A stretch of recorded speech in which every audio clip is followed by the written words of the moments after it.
Hello সুপ্রিয় একাদশ শ্রেণীর শিক্ষার্থী বন্ধুরা, তোমাদের প্রত্যেককে তোমাদের প্রিয় চ্যানেল লাভ ফর নলেজের পক্ষ থেকে জানাচ্ছি সুস্বাগতম।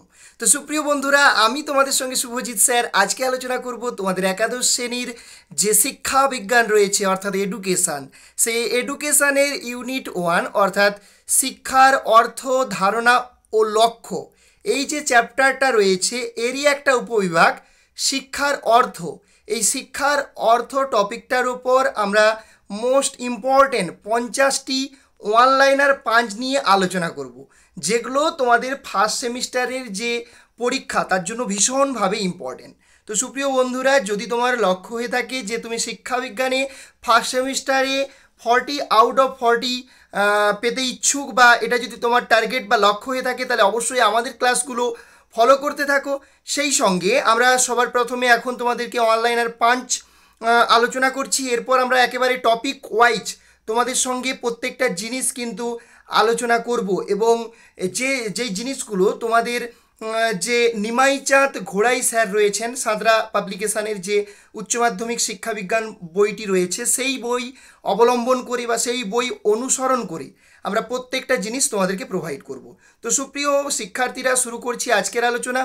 অবশ্যই তোমরা শুরু থেকে শেষ অবধি ভিডিওটি স্কিপ না করে দেখতে থাকো। সেই সঙ্গে যারা চ্যানেলে নতুন, অবশ্যই চ্যানেলটি সাবস্ক্রাইব করে আমাদের চ্যানেলের সঙ্গে যুক্ত হয়ে যাও। তো তোমাদের সিলেবাসটা এক নজরে তোমরা একটু দেখে নাও। তো এই জায়গাটায় দেখো, তোমাদের ইউনিট 1-এ রয়েছে শিক্ষার অর্থ, ধারণা এবং লক্ষ্য। এরই একটা পার্ট, একটা বিভাগ হচ্ছে শিক্ষার অর্থ। তো এই শিক্ষার অর্থের মধ্যে আবার এতগুলো জিনিস রয়েছে: শিক্ষার ব্যুৎপত্তিগত অর্থ, শিক্ষার ধারণার সংজ্ঞা, প্রকৃতি, শিক্ষার পরিধি, শিক্ষার সংকীর্ণ অর্থ, সমস্ত কিছু। তো এই যে সমস্ত কিছু ব্যাপারটা কিন্তু, এই যে সমস্ত যে ব্যাপারগুলো তোমরা দেখতে পাচ্ছ, এই জিনিসগুলো আজকের বা এই টপিকগুলোর উপর আজকের ভিডিওতে প্রশ্নগুলো সাজানো হয়েছে। তো চলো আজকের অনলাইনার পাঞ্চগুলো দেখে নিচ্ছি। তার পূর্বে আমরা ভিডিওটা অবশ্যই একবারে সম্পূর্ণভাবে অফ করে দিচ্ছি এবং আমাদের মূল যে আলোচনা, সেই আলোচনায় আমরা ফোকাস রাখবো। তো সুপ্রিয় বন্ধুরা, প্রথম যে অনলাইনার পাঞ্চটা রয়েছে দেখতে পাচ্ছ তোমরা, শিক্ষা শব্দের ব্যুৎপত্তিগত অর্থ হলো ব্যক্তির আচরণকে নিয়ন্ত্রণ করা বা শাসন করা। তাহলে পরীক্ষায় প্রশ্ন আসতেই পারে যে শিক্ষা শব্দের ব্যুৎপত্তিগত অর্থ হলো, দিয়ে অনেকগুলো অপশান তোমাকে দিয়ে দেবে। তাহলে উত্তর কী হবে? শিক্ষা শব্দের ব্যুৎপত্তিগত অর্থ হলো ব্যক্তির আচরণকে নিয়ন্ত্রণ করা বা শাসন করা। ওকে। বিদ্যা শব্দের ব্যুৎপত্তিগত অর্থ হলো কোনো বিষয় সম্পর্কে জ্ঞান অর্জন করা। তাহলে বিদ্যা শব্দের ব্যুৎপত্তিগত অর্থ কি? কোনো বিষয় সম্পর্কে কি করা? জ্ঞান অর্জন করা। এডুকেশান শব্দটি এসেছে যে লাতিন শব্দ থেকে, উত্তর হবে এডুকেয়ার শব্দ থেকে। এডুকেশান শব্দটি এসেছে কোন শব্দ থেকে? কোন লাতিন শব্দ থেকে? এডুকেয়ার শব্দ থেকে। এডুকেয়ার শব্দটির ব্যুৎপত্তিগত অর্থ কি? এডুকেয়ার শব্দটির ব্যুৎপত্তিগত অর্থ হচ্ছে লালন পালন করা বা প্রতিপালন করা। ওকে।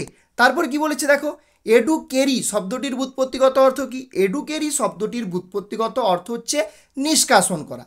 তারপরে বলা হচ্ছে এডুক্যাটাম। এডুক্যাটাম শব্দটির ব্যুৎপত্তিগত অর্থ কি?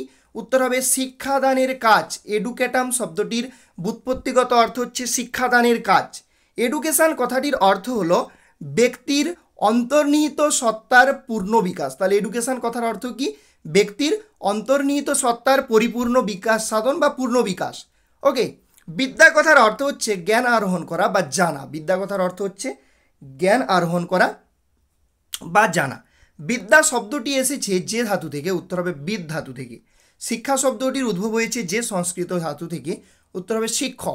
শিক্ষ এই ধাতু থেকে শিক্ষা শব্দটির উৎপত্তি হয়েছে। ওকে। সংস্কৃত শিক্ষ ধাতুটির অর্থ কি? সংস্কৃত শিক্ষ ধাতুটির অর্থ হচ্ছে বিদ্যা অর্জন করা। শিক্ষা হলো মানুষের অন্তর্নিহিত সত্তার পরিপূর্ণ বিকাশ। কথাটি কে বলেছেন? উত্তর হবে স্বামী বিবেকানন্দ বলেছেন, শিক্ষা হলো মানুষের অন্তর্নিহিত সত্তার পরিপূর্ণ বিকাশ। ওকে। মানুষের বিকাশমান আত্মসত্তাকে বিকশিত করতে সাহায্য করাই হলো শিক্ষা। কথাটি কে বলেছেন? ঋষি অরবিন্দ বলেছেন, মানুষের বিকাশমান আত্মসত্তাকে বিকশিত করতে সাহায্য করাই হলো শিক্ষা, বলেছেন ঋষি অরবিন্দ। তো সুপ্রিয় শিক্ষার্থী বন্ধুরা, তোমাদের উদ্দেশ্যে বলে রাখি যে আজকে আমরা যে সমস্ত প্রশ্ন উত্তরগুলো বা যে সমস্ত অনলাইনার 5 আকারে প্রশ্ন উত্তরগুলো তোমাদের সামনে তুলে ধরছি, প্রত্যেকটা জিনিস আমরা সংগ্রহ করেছি নিমাই চাঁদ ঘোড়াই স্যারের যে বই সাঁতরা পাবলিকেশানের, সেই বই থেকে। তো অবশ্যই আমাদের সঙ্গে তোমরা যুক্ত থাকো এরকম ধরনের আরও কন্টেন্টগুলো পাওয়ার জন্য। পরের যে 5টা রয়েছে দেখো, শিক্ষা হলো পরিপূর্ণ জীবন বিকাশের প্রক্রিয়া, কথাটি বলেছেন কে? জন ডিউই বলেছেন। শিক্ষা হলো পরিপূর্ণ জীবন বিকাশের প্রক্রিয়া। শিক্ষা হলো ভারতীয় ধারণায় দ্বিতীয় জন্ম, উন্নত আধ্যাত্ম জীবনে প্রবেশের দীক্ষা, কথাটি বলেছেন কে? রাধাকৃষ্ণন বলেছেন যে শিক্ষা হলো ভারতীয় ধারণায় দ্বিতীয় জন্ম, উন্নত আধ্যাত্ম জীবনে প্রবেশের দীক্ষা, কথাটি বলেছেন রাধাকৃষ্ণন। শিশু এবং ব্যক্তির দেহ, মন ও আত্মার পরিপূর্ণ বিকাশের প্রচেষ্টা হলো শিক্ষা, কথাটি বলেছেন কে? গান্ধীজি। শিশু এবং ব্যক্তির দেহ, মন এবং আত্মার পরিপূর্ণ বিকাশের প্রচেষ্টা হলো শিক্ষা, কথাটি বলেছেন গান্ধীজি। সুস্থ দেহে সুস্থ মনের সৃষ্টি হলো শিক্ষা, কথাটি বলেছেন কে? অ্যারিস্টটল। সুস্থ দেহে সুস্থ মনের সৃষ্টি হলো শিক্ষা, কথাটি বলেছেন কে? অ্যারিস্টটল। জ্ঞান মানুষের আবিষ্কৃত, জ্ঞান মানুষের সংগঠনের মধ্যে থাকে না, কথাটি বলেছেন কে? জিন পিয়াজে বা জাঁ পিয়াজে বলেছেন যে জ্ঞান মানুষের আবিষ্কৃত, জ্ঞান মানুষের সংগঠনের মধ্যে থাকে না। জ্ঞানার্জনের শেষ কথাটি অবশ্যই হবে চরিত্র গঠন, কথাটি বলেছেন কে? গান্ধীজি। জীবন হলো বাহ্যিক শক্তির সঙ্গে অভ্যন্তরীণ শক্তির একটি প্রতিনিয়ত সঙ্গতি বিধান, কথাটি বলেছেন কে? হারবার্ট স্পেন্সার বলেছেন। পরিবর্তনশীল পরিবেশের সঙ্গে সঙ্গতি সাধনই হলো শিক্ষা, মতবাদটি কাদের? প্রকৃতিবাদীদের মতবাদ। শিক্ষা হলো অভিজ্ঞতার পুনঃসংগঠন, কথাটি বলেছেন কে? জন ডিউই বলেছেন। শিক্ষা হলো বস্তুনিষ্ঠ তথ্য, মতবাদটি বস্তুবাদীদের। শিক্ষা হলো মোক্ষ লাভের উপায়, এ কথা কে বলেছেন? উপনিষদে বলা হয়েছে শিক্ষা হলো মোক্ষ লাভের উপায়। ওকে, তারপরে কি বলা হয়েছে দেখো, education is the creation of a sound mind in a sound body, কথাটি বলেছেন কে?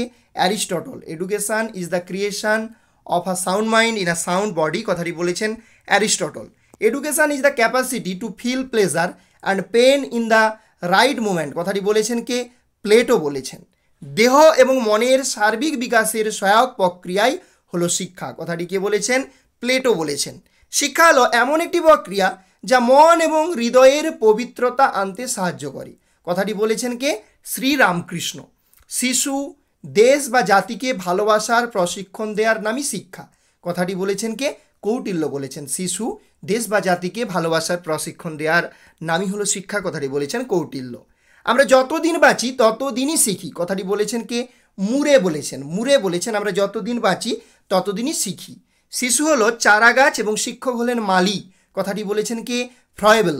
তো ফ্রয়েবেল কিন্ডার্ট গার্ডেনের কথাও বলেছেন। তো শিশু হচ্ছে চারা গাছ আর শিক্ষক হলেন মালি, কথাটি বলেছেন ফ্রয়েবেল। শিক্ষাকে দ্বিতীয় জন্ম বলে অভিহিত করেন কে? রাধাকৃষ্ণন শিক্ষাকে দ্বিতীয় জন্ম বলে অভিহিত করেন। আধুনিক শিক্ষা হলো বহুমুখী প্রক্রিয়া, তাহলে আধুনিক শিক্ষা আমাদের যে মডার্ন এডুকেশন সেটা হচ্ছে বহুমুখী প্রক্রিয়া। আধুনিক শিক্ষা ব্যবস্থা হলো শিশুকেন্দ্রিক বা চাইল্ড সেন্ট্রেড। ওকে, শিক্ষা সম্পর্কিত ধারণাটি হচ্ছে বিমূর্ত। বিমূর্ত মানে কি? যা মূর্ত নয়, যাকে আমরা কেবলমাত্র ফিল করতে পারি, অনুভব করতে পারি, কিন্তু টাচ করতে পারি না। আচ্ছা, শিশুকেন্দ্রিক শিক্ষার জনককে? শিশুকেন্দ্রিক শিক্ষার জনক হচ্ছেন রুসো। খুব ইম্পর্টেন্ট প্রশ্ন। আধুনিক শিক্ষার জনক কাকে বলা হয়? এটারও উত্তর হবে রুসো। শিশুকেন্দ্রিক শিক্ষা বলুন বা আধুনিক শিক্ষা বলুন, সব ক্ষেত্রে উত্তর হবে রুসো। লকের মতে শিক্ষার দিক হলো দৈহিক, নৈতিক এবং বৌদ্ধিক। ওকে, শিক্ষা হলো ধারাবাহিক প্রক্রিয়া। তাহলে শিক্ষাটা কি? শিক্ষার learning is a continuous process, এটা হচ্ছে একটা ধারাবাহিক প্রক্রিয়া, কন্টিনিউয়াস প্রসেস। ওকে, তারপর কি বলছে? যে শিক্ষা একটি দ্বিমুখী প্রক্রিয়া, কথাটি বলেছেন কে? জন অ্যাডামস বলেছেন শিক্ষা হচ্ছে একটা দ্বিমেরু প্রক্রিয়া বা বাইপোলার প্রসেস বলেছেন। শিক্ষা একটি দ্বিমুখী বা দ্বিমেরু প্রক্রিয়া, যার দুটো মেরু রয়েছে। এক পাশে রয়েছে শিক্ষক আর এক পাশে রয়েছে শিক্ষার্থী, মানে এক পাশে রয়েছেন শিক্ষক আর এক পাশে রয়েছেন শিক্ষার্থী, ঠিক আছে? তো দ্বিমুখী বা দ্বিমেরু প্রক্রিয়া বা বাইপোলার প্রসেস জন অ্যাডামস বলেছেন। প্রাচীন ভারতীয় শিক্ষা ছিল ধর্মকেন্দ্রিক। শিক্ষাক্ষেত্রে শিক্ষার্থীর মুখ্য ভূমিকা হলো গ্রহিতার, ঠিক আছে? তাহলে শিক্ষাক্ষেত্রে শিক্ষার্থীর মুখ্য ভূমিকাটা কি? গ্রহিতার, মানে গ্রহণ করে। শ্রেণীকক্ষে শিক্ষকের ভূমিকা আধুনিককালে বৃদ্ধি পেয়েছে। তাহলে সে একটা শ্রেণীকক্ষে শিক্ষকের যে ভূমিকা সেটা আধুনিককালে বৃদ্ধি পেয়েছে। শিক্ষা হলো একটি দ্বিমেরু বিশিষ্ট প্রক্রিয়া, যার একটি মেরু শিক্ষক হলে অপর মেরুটি হবে শিক্ষার্থী। একমুখী শিক্ষার কেন্দ্রে থাকে শিক্ষক। শিক্ষাক্ষেত্রে শিক্ষকের ভূমিকা হলো সহায়কের, অর্থাৎ শিক্ষক সহায়কের কাজ করে, ঠিক আছে, শিক্ষাক্ষেত্রে। ওকে, তারপরে কি বলা হয়েছে? শিক্ষার তিনটি মেরু হচ্ছে শিক্ষক, শিক্ষার্থী ও পাঠ্যক্রম বা পরিবেশ বা বিদ্যালয়, ঠিক আছে?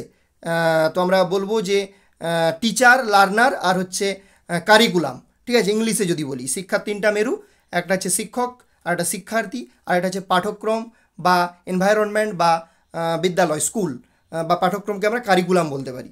ওকে, শিক্ষার প্রক্রিয়া হচ্ছে জীবনব্যাপী প্রক্রিয়া, মানে এটা শিক্ষাটা কি আজীবন চলতে থাকে, এটা হচ্ছে জীবনব্যাপী প্রক্রিয়া। ঠিক আছে, তারপরে কি বলা হয়েছে, শিক্ষা প্রক্রিয়ায় যে ধরনের বিকাশ সবচেয়ে গুরুত্বপূর্ণ, উত্তর হবে বৌদ্ধিক বিকাশ সবথেকে গুরুত্বপূর্ণ। ওকে, তারপরের প্রশ্নতে কি বলা হয়েছে, দেখো তারপরের প্রশ্নতে বলা হয়েছে শিক্ষার মাধ্যমে ঘটে সর্বাঙ্গীন বিকাশ। তাহলে শিক্ষার মাধ্যমে কি হয়, শিক্ষার মাধ্যমে ঘটে সর্বাঙ্গীন বিকাশটা, ঠিক আছে, কিন্তু শিক্ষার মাধ্যমে ঘটে।